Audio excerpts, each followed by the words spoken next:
Hola, ¿qué tal? Qué gusto estar aquí nuevamente con ustedes en Malena Te Cuenta. Hoy te voy a contar sobre un pintor famoso a nivel mundial que inspiró a muchos artistas y realizó cambios importantes en la historia de la pintura. Seguramente alguna vez han oído hablar de un pintor loco que se cortó la oreja o de un pintor que murió muy pobre y desconocido que solo vendió 2 obras cuando estaba vivo y que cuando murió se hizo mundialmente famoso y sus obras se vendieron y se siguen vendiendo por millones de dólares. Lo conocen, ¿verdad? Su nombre es Vincent Van Gogh.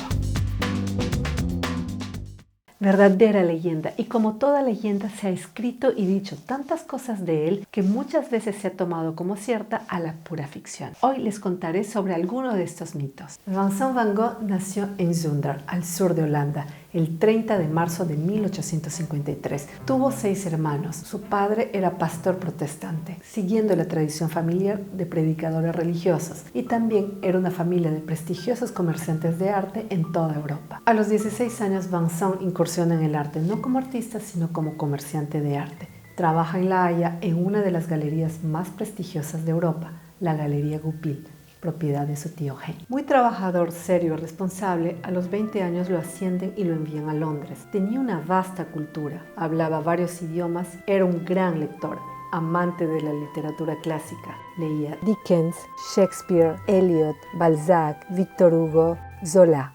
En Londres se enamora perdidamente de Eugenia, la hija de la dueña de la casa donde vivía, pero ella lo rechaza, sumiéndolo en una gran depresión. Vincent se vuelve apático, sombrío, se aísla del mundo, manteniendo únicamente contacto con su hermano Theo, correspondencia que mantendrá hasta el final de sus días. Y son precisamente las 902 cartas que escribió Vincent, contabilizadas hasta hoy, que nos permiten conocer mejor al artista.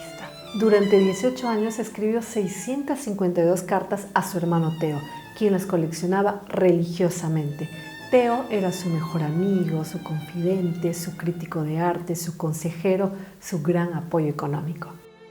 De Londres lo envían a la sede de la Galería Goupil en París. Pero Vincent era sobre todo un apasionado y no un comerciante, y el cambio radical de temperamento provoca su despido. Entonces decide volcarse hacia los más necesitados, los marginales que ya habían llamado su atención en Londres, naciendo en él su vocación para predicar el Evangelio, siguiendo los pasos de su padre. Un compañero de cuarto de aquella época, llamado Görlitz, recordaba que Vincent era un tipo poco convencional, más bien feo, su cara lleno de pecas, su pelo rojizo, la boca un poco torcida, pero cuando hablaba de religión y de arte, sus ojos brillaban. Se emocionaba tanto que su rostro cambiaba, ya no era el mismo, se había vuelto bello. Por las noches leía la Biblia y los domingos iba a la iglesia 3 veces, a la católica romana, a la protestante, a la antigua episcopal. Un día Görlitz le pregunta: ¿cómo es posible que puedas ir a 3 iglesias con credos tan divergentes? Y Vincent le contestó: en cada iglesia veo a Dios y me resulta indiferente si predica un pastor protestante o un sacerdote católico romano. En realidad no es una cuestión de dogma, sino del espíritu del Evangelio, y encuentro a este espíritu en todas las iglesias. Aunque fracasa en la Facultad de Teología de Ámsterdam, consigue ingresar como misionero durante 2 años al sur de Holanda, en una zona minera muy pobre. La vida de los campesinos y de los mineros de la zona le impresiona tanto que empieza a dibujar para tener un registro, para plasmar la condición de vida inhumana de esas personas, realizando retratos que redimensionan sus características y su humanidad. Como misionero hubiese podido quedarse durante mucho tiempo, pero la visita de un inspector del Comité de Evangelización consideró que Vincent tomaba más literalmente la Biblia que las propias autoridades religiosas e informó: se sentía obligado a imitar a los antiguos cristianos, sacrificar todo lo que era necesario y quería ser aún más indigente que la mayoría de mineros a quienes predicaba. En 1880, Vincent había fracasado en todo, como comerciante de arte, como evangelizador, y vuelve a su primera idea, que era convertirse en dibujante, despertando ese interés por la pintura. Y con el ímpetu y energía que ponía a toda nueva empresa, empieza a dibujar y a pintar buscando la perfección, aplicándose al estudio de diversas técnicas, tomando como maestros guías a Rembrandt y a Millet, maestros que él tanto admiraba. y recobra nuevamente el optimismo en la vida, escribe a Theo. Estoy seguro de tener un instinto por el color y que la pintura es la carne de mi carne. En su primer cuadro ya se puede apreciar sus audaces trazos de pintura, espesos, superpuestos, juntos como tejidos, con una rapidez vertiginosa. Vincent empezó a pintar a los 27 años, 10 años antes de su muerte, durante los cuales realizó más de 2.000 obras, 148 acuarelas y más de 1.600 dibujos. Pintó aproximadamente 900 cuadros, un promedio de 2 cuadros por semana. Sus primeras obras de 1880 a 1885 son estudios con predominancia de tonos verdes y marrones. Es el preámbulo de su primera gran obra maestra, Los comedores de papas. Escribe a Theo: he intentado mostrar que esas personas que comen papas iluminados por esa lámpara han cavado la tierra con esas mismas manos que meten en sus platos. Él percibe una escena de comida colectiva como un momento impregnado de dramatismo, volviéndolo en rito de carácter sagrado. Su espiritualidad, su vocación religiosa lo llevan a optar por las cosas más simples, imponiéndose una vida precaria, prefiriendo invertir el poco dinero que le enviaba a su hermano Theo en productos de pintura antes que alimentarse. Sin dinero para pagar una modelo, pinta los objetos que le rodean, como sus viejos zapatos, ahora mundialmente conocidos. Como objeto, le interesa lo que unos viejos zapatos expresan: trabajo y desgaste por el uso. Como tema, le interesa el desafío técnico de la forma y textura. Es una cosa admirable mirar un objeto y encontrarlo bello, reflexionar sobre él, retenerlo y decir enseguida: me voy a poner a dibujarlo. Era finales de 1800. En aquella época predominaba la pintura histórica, considerada como la gran obra, y los retratos eran la gran categoría. Él, en cambio, pinta una flor, unas papas, zapatos, con la misma importancia, sin saberlo, tal como lo hacían los impresionistas, corriente que había comenzado 10 años antes y que intenta romper, transgredir los códigos estrictos de la pintura fijados por la Real Academia de Pintura y Escultura. Cuando Vincent empieza a pintar, no conocía la pintura que se hacía en esos momentos en Francia.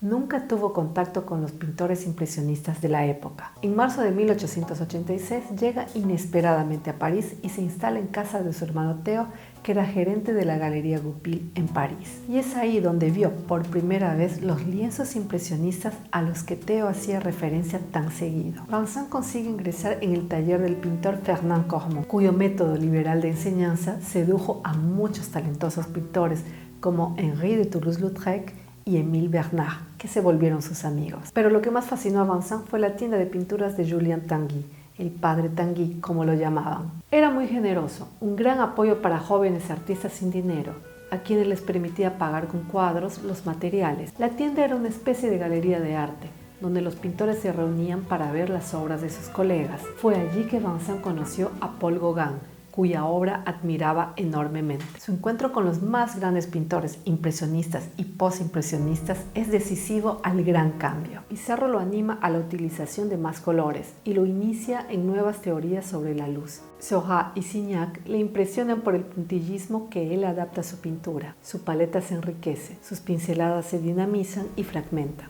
En aquel París que una vez él llamó difusión de ideas, encuentra su camino. Él piensa que un cuadro también es el reflejo de la imaginación y del alma del artista. Sus 37 autorretratos son testimonios de su amplio repertorio artístico, de la evolución de su técnica, del estudio de la forma, del estilo y del color. Mi intención es mostrar que podemos pintar cuadros diferentes sobre la misma persona. En febrero de 1888, Vincent se va de París y se instala en Arles, al sur de Francia, buscando un clima más cálido y luminoso. En Arles realiza su gran sueño de crear una residencia creativa e invita a su amigo Paul Gauguin. Ambos se sumergen en el trabajo, pero la convivencia se hace imposible. Gauguin es heredero de Degas, que promueve la pintura en el taller, el pintar de memoria. Al contrario, Van Gogh pinta en plena naturaleza, como los impresionistas, que tanto admira. Él escribe a su amigo Bernard: en un atelier no se puede aprender a pintar, así como no se puede aprender el arte de vivir. En Arles pinta 5 versiones de su famosa serie de girasoles. Estaba convencido que sería su señal de identidad. El girasol es mío, le escribió a Theo, sin adivinar que sus cuadros cambiarían también la percepción de la pintura floral holandesa. Y ahora vayamos a los famosos mitos que envuelven su leyenda. El más conocido, la oreja de Van Gogh. Hasta hace poco se creía que Vincent se había cortado únicamente un pedazo de su oreja, el lóbulo, pero un dibujo encontrado recientemente realizado por el doctor Félix Rey, quien fue el médico que lo atendió en urgencias, demuestran lo contrario. Y se cree que no fue él quien se la cortó, sino el propio Gauguin, en una de las tantas violentas peleas que tuvieron. Gauguin era experto en esgrima y Vincent, por encubrirlo, se echó la culpa y dijo no recordar nada, aunque en una carta contase a Theo. Por suerte, Gauguin aún no está armado con ametralladoras y otras armas de guerra peligrosas. Este primer mito de la oreja nos lleva al segundo, igualmente conocido, su locura. Contrariamente a su imagen de leyenda, Vincent no era un genio loco, un maníaco que creaba movido por las alucinaciones. La especulación sobre su enfermedad se volvió casi un deporte en el mundo del arte, hasta considerar que su genialidad era producto de la locura. Pero esto no sería solamente injusto, sino también equivocado. El historial médico recopilado dan cuenta que en la época de crisis de alucinación y delirio quedaba confundido, incapaz de trabajar, volviendo al trabajo entre recaídas. Cuando volvía a la lucidez, solo ahí volvía a pintar y dibujar a buen ritmo. Más allá de los males que sufría, era un artista totalmente lúcido para observar el mundo, capaz de sentir profundamente el sufrimiento del hombre, como le confiesa su hermano Theo. Cada vez me convenzo más de que los hombres son la raíz de todo, y ello me provoca un continuo sentimiento de melancolía por no estar en la verdadera vida, en el sentido de que querría trabajar más en la carne que en el color. Para mirar la obra de Van Gogh debemos liberarnos de todos esos mitos que envuelven su personaje y sentir solamente la potencia de su pintura. También se dice que Van Gogh murió desconocido sin ningún reconocimiento, pero una de las cartas encontradas últimamente escritas por su hermano Theo revela que los 10 cuadros expuestos en el Salón de Artistas Independientes de París había causado gran admiración del entonces presidente de Francia, Sadi Carnot, relato que confirma un periódico parisino que menciona la gran admiración del presidente por las 10 obras de Van Gogh. Theo escribe a Vincent: Monet afirma que tus cuadros son los mejores que se exponen en este salón. Y ahora, mis top 5 de las frases célebres de Vincent Van Gogh que nos pueden inspirar. La número 5, yo busco, yo persigo con todo el alma. La número 4, la conciencia es la brújula del hombre. La número 3, ¿qué sería de la vida si no tuviéramos el valor de intentar algo nuevo? La número 2, ¿sabes lo que hace que desaparezca la cárcel? Cada afecto genuino y profundo, ser amigo, hermano, amante, es lo que nos libera de la prisión. Sin estos afectos, uno está muerto. Pero cada vez que se reviven estos afectos, la vida renace. Y la número 1, la number 1 para mí es: contempla lo más que puedas las cosas bellas. La mayoría apenas las miran. La carrera artística de Vincent Van Gogh estuvo plagada de múltiples momentos difíciles que tuvo que superar hasta aquel fatal 27 de julio de 1890 en que decidió dispararse un tiro en el pecho. Tenía 37 años. Pero su suicidio parece ser también un mito. En el 2011, 2 autores, Stephen Naifeh y Gregory White Smith, presentan una nueva hipótesis sobre su muerte. Vincent Van Gogh habría sido víctima por accidente de una bala disparada por los hermanos Gaston y René Segretin, 2 adolescentes que él conocía y que jugaban en la pradera donde Van Gogh paseaba. Su agonía duró 2 días y antes de morir, Vincent decidió declarar que él mismo se disparó en el pecho para acabar con su vida, con el objetivo de proteger a los chicos y por amor a su hermano Theo, para liberarlo del peso que le significaba. El 29 de julio de 1890 muere Vincent, acompañado de su querido hermano Theo. Al día siguiente, 8 de sus amigos vienen de París para colocar sus cuadros en las paredes de su cuarto, como su amigo el pintor Émile Bernard describe. En los muros del cuarto donde descansaba el cuerpo de Van Gogh, todos los últimos cuadros como un velo alrededor de él. La grandeza del genio que emanaba de ellos vuelve más dolorosa su muerte para los artistas que estábamos allá. El ataúd desaparecía entre las flores, los girasoles que tanto amaba. dalias amarillas, flores amarillas por todos lados. Subimos la colina de Aubert hablando de él, del impulso audacioso que había dado al arte, de sus grandes proyectos y de todo lo bueno que nos aportó. A los 2 días de su muerte encontraron una carta dirigida a su hermano Theo. Que yo sepa, tú no estás entre los comerciantes de hombres y todavía puedes tomar partido actuando realmente con humanidad. En septiembre, Theo organiza una exposición póstuma. 4 meses después muere también y es enterrado junto a Vincent. Hoy la genialidad de Van Gogh sigue iluminándonos a través de sus obras. ¿Te gustó? Dale like en el botón de abajo y no te olvides, suscríbete para ser los primeros en recibir nuestros próximos programas. Un mega abrazo.